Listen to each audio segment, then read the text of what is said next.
Welcome back, beautiful tri-state area. You're listening to A Moment of Zen right here on 710 WOR, the voice of New York, iHeartRadio. I'm your host, Zen Sams.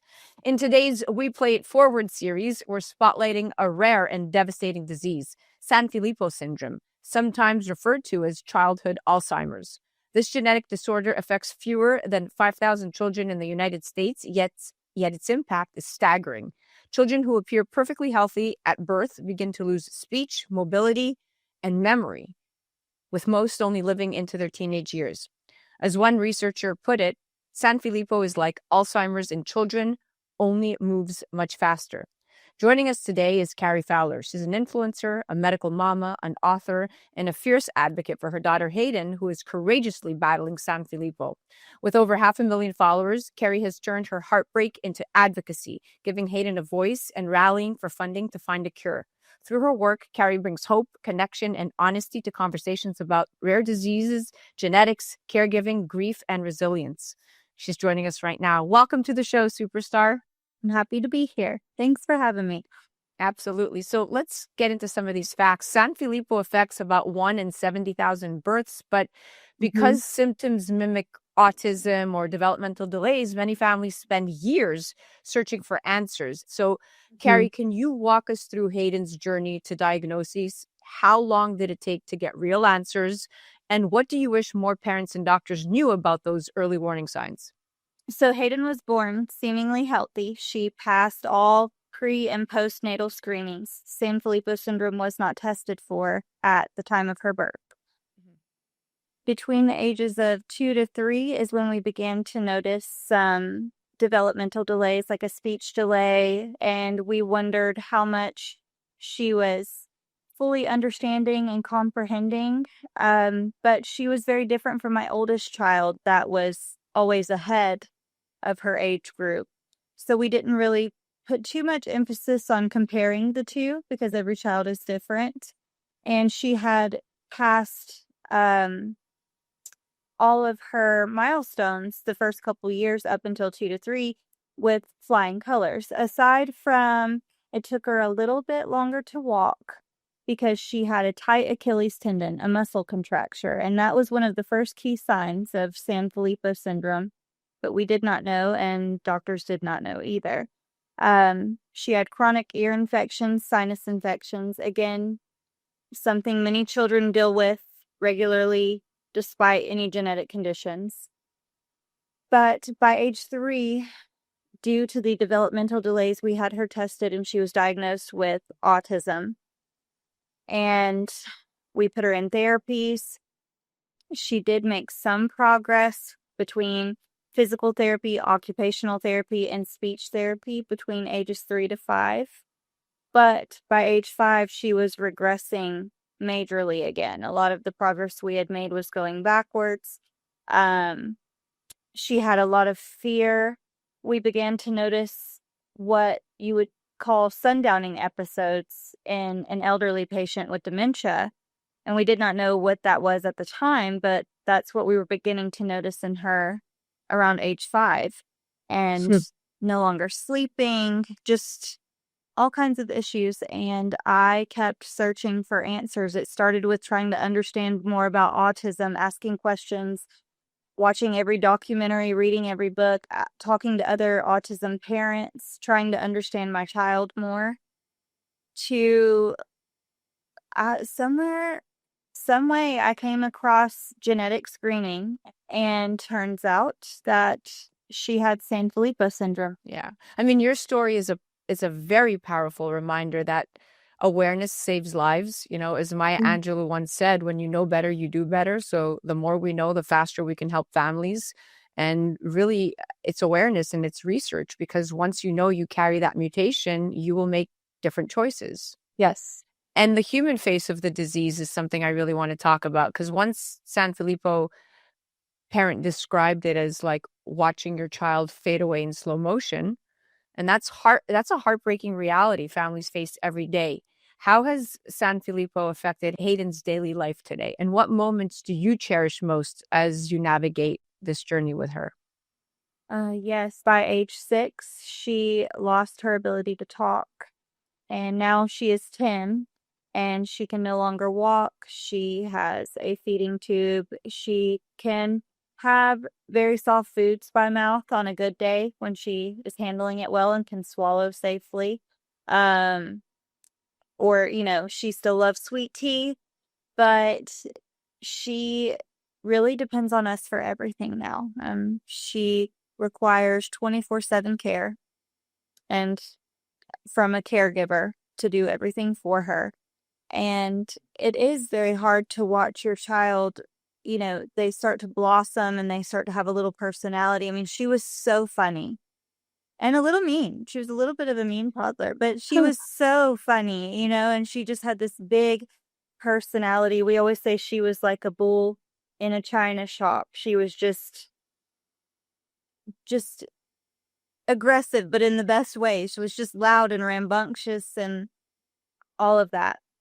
And She's a to beautiful see spirit. that, she really was. She was a little free spirit. And to see all of that slowly be taken away is heartbreaking. I mean, there's no pretty way to talk about it. But at the end of the day, I also want to put an emphasis on the fact that she is still in there. She still smiles. She still laughs. She still lights up when me or her dad or her sister walk in the room. She's happy. Yeah, yeah. Well, thank you for sharing that because it's Mhm. those small, beautiful moments that you're describing, the laughter, the cuddles that Mhm. remind us of the power of love, even in the darkest Mhm. times. Now, Sanfilippo doesn't just affect the child, it touches the entire family. I mean, siblings often struggle with fear, confusion, and even the burden of understanding something so rare. Mhm. So, how has Haydyn's diagnosis impacted your older daughter and your family dynamic? And how do you explain this disease to her in a way that she can understand, or do you not? Fortunately, my oldest was in middle school when Haydyn was diagnosed, and she was very wise already for her age, and I was able to just tell her the truth, which is hard in itself to come to your other child and say, your sibling has been diagnosed with this disease, and this is what this means, and that there is no cure. It is terminal. She's going to pass at a younger age than she should. Yeah. But it definitely impacts her. I mean, we all struggle with anxiety now. We all struggle with ways that grief impacts our life, and nobody prepares you for that. Because it impacts every single person completely different. The way it affects her, myself, or my husband can all show up in different ways. And we've all had to do a lot of work to recognize that and to support each other in the process. Yeah. Yeah. That perspective is so raw and real. It reminds us that behind every diagnosis is a whole family carrying the weight. And as the proverb says, when you support one child, you strengthen an entire village, right? Mm-hmm. So Yes. now let's talk about the hard part, financially and emotionally. Let's talk about those strains. So the average lifetime cost of a care, the average lifetime cost of care for a child with Sanfilippo can reach hundreds of thousands of dollars, not including experimental therapies or clinical trial travel, right? Families Mm-hmm. face impossible choices between caregiving, fundraising, and simply surviving the emotional toll. So, what is the biggest stressor right now? Financial, emotional, or both? And what kind of help do families like yours most urgently need? I would say that varies family to family. For us, it's a mixture of both financial and emotional. Um, I know a bunch of families in the Sanfilippo community, and I can tell you that every single one faces different aspects of what they need. But for us, it is both financial and emotional because it is hard to discuss with others just how big the emotional toll is on your family because there is no light way to talk about it, even if you're not trying to sound negative or depressing, but it is a hard topic to discuss. And I can tell that it makes people uncomfortable, and I don't judge them for that. It is an uncomfortable topic, but this has also led our family to have to discuss a lot of uncomfortable topics that most people would say you shouldn't have to think about or talk about. And we have had to face them, you know. But financially, yes, as well, depending, we know with a lot of things with America, the healthcare system can be difficult. Clinical trials can be hard to come by, treatment options, all of these things, therapies. It's it's a lot. Not only is it costly, it is overwhelming mentally, and that ties into the emotional aspect. The financial aspect ends up draining you emotionally trying to keep up with all of it. I hope that Yeah. makes sense. No, it does. I mean, It's kind of like a spider web, and I feel like financially, mentally, emotionally, all of it is webbed together. You're yeah. You're 100% right, and it's unthinkable that families already fighting for their child's life have to also fight for resources. And as you Mhm. said, no family should walk this journey alone. Now, with your large social media platform, you've bravely faced trolls, ignorance, and cruel misconceptions, yet your advocacy has educated thousands about this disease. Mhm. What are the biggest stigmas or misconceptions about Sanfilippo that you want to shatter once and for all? I would say the idea that others have that bothers myself and my husband the most is that a child like Haidyn, who has a neurodegenerative disease, and yes, her brain is being damaged every day because of it, her entire body is this this thought process that she does not feel or she does not understand or that she is not aware of her surroundings or that she does not care about things. She may not understand things like you and I. You know, she may not understand the material world or I'm just trying to think of idea like politics or different Right. opinions, anything that separates us and divides us. She may not understand all of these things, but she is very aware of energy. I mean, if you come in the room and you are in a bad mood and you are putting off negative energy, I can watch her give you signs to get out of her bubble. I mean, she does it to me.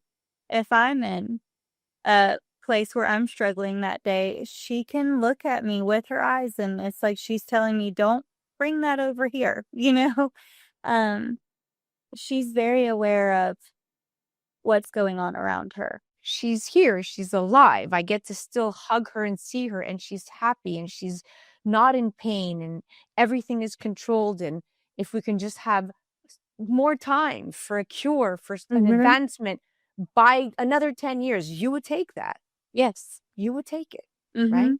And while Mhm. there is no cure yet, there are promising clinical trials underway, proof that progress is possible with enough awareness and funding, and every donation brings us closer to a breakthrough. So, Yes. Carrie, what gives you hope today, and how can our listeners rally behind your family in the fight to find a cure? The biggest area I have hope in is to see the science, to see the research, and that there are promising treatments that could be available to help children like mine. Even if a cure would not save Haidyn at this point, knowing that we are closer than we were when Haidyn was diagnosed means everything to me. And also the education that is out there. When I started this 5 years ago, shortly after Haidyn was diagnosed, there was very little information out there other than from other Sanfilippo families. And now so many people and medical professionals are at least familiar with the syndrome because of the power of social media and advocacy.